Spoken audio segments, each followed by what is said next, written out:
Kids yang ingatkan Anwar, jangan toleransi fitnah Hamzah. Gempa, Najib heret kerajaan ke PBB? Langkah London jatuhkan kerajaan, ini reaksi Zahid. Ada dalang di sebalik pendakwaan Zahid dan Najib? Kerajaan berdepan risiko untuk tumbang lagi?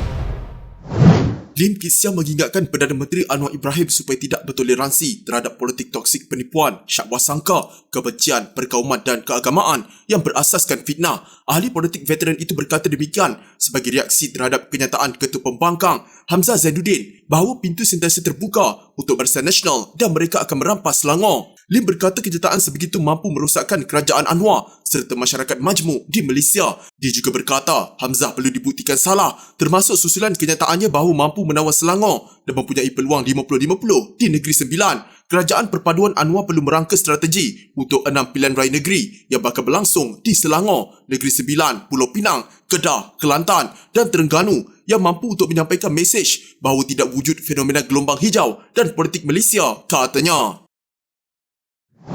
Bekas Perdana Menteri Najib Razak membawa isu pemenjaraannya di Malaysia ke Pertubuhan Bangsa-Bangsa Bersatu PBB atas dakwaan penahanan arbitrari sewenang-wenangnya. Peguam Bela Najib Muhammad Syafiee Abdullah memberitahu taklimat media petang ini bahawa petisyen berkenaan difailkan secara digital di Kumpulan Kerja Majlis Hak Asasi Manusia PBB mengenai penahanan arbitrari UNWGAD petang ini. Pada 23 Ogos tahun lepas, Mahkamah Persekutuan Putrajaya menolak rayuan Najib untuk membatalkan hukuman penjara 12 tahun dalam kes rasuah SRC International bernilai 42 juta ringgit. Najib kini sedang menjalani hukuman penjara di penjara Kajang. Permohonan Najib untuk menyemak semula keputusan hakim ditetapkan untuk dibicarakan di hadapan Koram Mahkamah Persekutuan yang baru di Putrajaya pada 19 Januari. Ketika sidang media di firma guaman Syafiee and Partners di Bukit Tungku di Kuala Lumpur, Syafiee berkata mereka memfailkan petisyen agar UNWGAD meminta Malaysia membebaskan atau membicarakan semula Najib dalam kes SRC. Peguam itu berkata Najib memohon panel PBB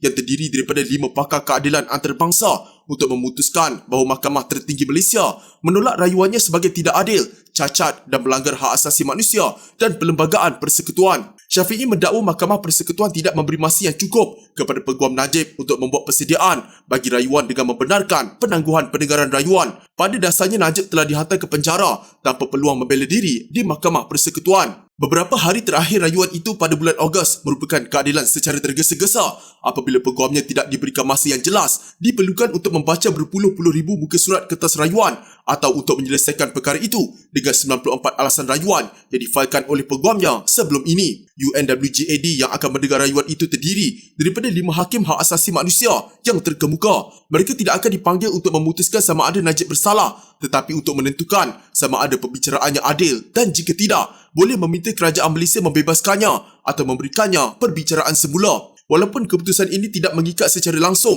ia sangat berpengaruh terutamanya kerana Malaysia mempunyai pakar undang-undang terkemuka yang kini menjadi ahli kumpulan kerja ini, kata Syafiee. Untuk rekod, Malaysia adalah anggota PBB. Syafiee menegaskan penyokong kuat UNWG termasuklah Perdana Menteri Malaysia sekarang, Anwar Ibrahim yang didakwanya telah memberitahu Cambridge University Press bahawa saya merasakan harapan yang diperbaharui bahawa roda keadilan masih berputar dan pendapat badan PBB itu adalah pencapaian penting dalam perjalanan saya menuju kebebasan. Ketika ditanya oleh media sama ada pasukan Peguam Najib akan menggunakan petisyen kepada PBB untuk meminta Mahkamah Tertinggi di Putrajaya menangguhkan pendengaran semakan SRC pada 19 Januari, Syafiee berkata mereka bersedia untuk meneruskan semakan pada hari itu.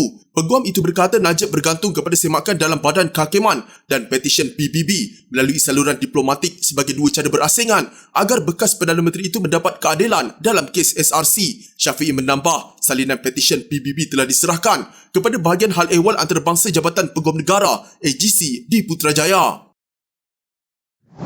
Timbalan Perdana Menteri Zaid Hamidi enggan mengulas berkaitan spekulasi terdapat percaturan untuk menjatuhkan kerajaan sedia ada pimpinan Anwar Ibrahim. Saya mendengar kabar angin. Saya tidak membuat keputusan berdasarkan kabar angin, katanya, yang juga Presiden UMNO. Digelar sebagai langkah London. Tersebar dakwaan di internet bahawa kemungkinan terdapat pertemuan antara pemimpin kanan Perikatan Nasional dan dua pemimpin kanan UMNO di London. Pertemuan itu malah didakwa yang kedua selepas pertemuan sama di Jakarta sebelum itu. Bekas Perdana Menteri Ismail Sabri Yaakob semalam menafikan dia mempunyai kaitan dengan perkara itu dan menyifatkannya sebagai fitnah yang berniat jahat. Belum pun reda, kabar angin itu disemarakkan dengan kenyataan Ketua Pembangkang Hamzah Zainuddin yang tidak menolak prospek Perikatan Nasional kembali berkuasa selepas menjalin pakatan baru. Mengutarakan keyakinan untuk menawan Selangor, dia berkata pintu sentiasa terbuka untuk Barisan Nasional. Ditanya pemberita berkaitan kenyataan Hamzah itu, perkara itu juga enggan diulas oleh Zahid. Saya tak mahu campur dalam hal ehwal parti lain, katanya.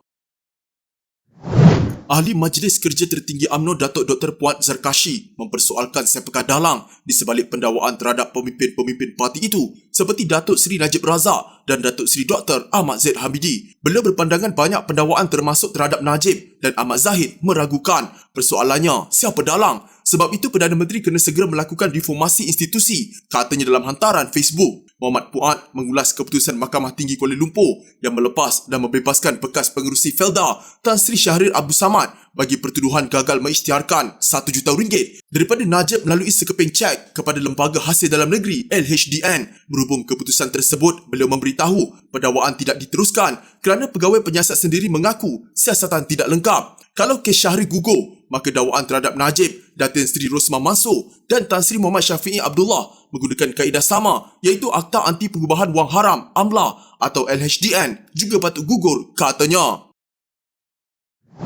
Perhimpunan Agung UMNO 2022 PAU akan berlangsung minggu depan dan Ketua Penerangannya Isham Jalil memaklumkan pelbagai perkara berbangkit akan dibincang. Ini termasuk isu kekalahan pada PRU15, kerjasama dalam kerajaan perpaduan dan pemilihan parti. Kita akan bincang mengenai pemilihan UMNO kerana dalam waktu kritikal ini, keadaan ekonomi tidak elok, kita berdepan risiko kerajaan bertukar lagi dan sekiranya UMNO tak stabil, banyak perkara akan terjadi. Jika tumpang kerajaan, berlaku lagi ketidakstabilan politik, maka pelabur tak akan masuk. Apa akan jadi pada negara kita? Jadi sebab itu saya kata, pemilihan UMNO ini bukan hanya memberi kesan kepada UMNO sahaja. Sebaliknya seluruh negara terkesan dan menentukan apa akan jadi pada negara ini, katanya lapor bernama PAU 2022 sebelum ini dijadualkan dari 21 hingga 24 Disember 2022 namun ditangguhkan ke 11 hingga 14 Januari 2023. Semalam Ketua Pembangkang Hamzah Zainuddin berkata dia tidak menolak prospek Perikatan Nasional kembali berkuasa selepas menjalin pakatan baru. Gabungan itu juga tidak menolak bekerjasama dengan Barisan Nasional yang pengerusinya Ahmad Zaid Hamidi memilih untuk bekerjasama dengan Pakatan Harapan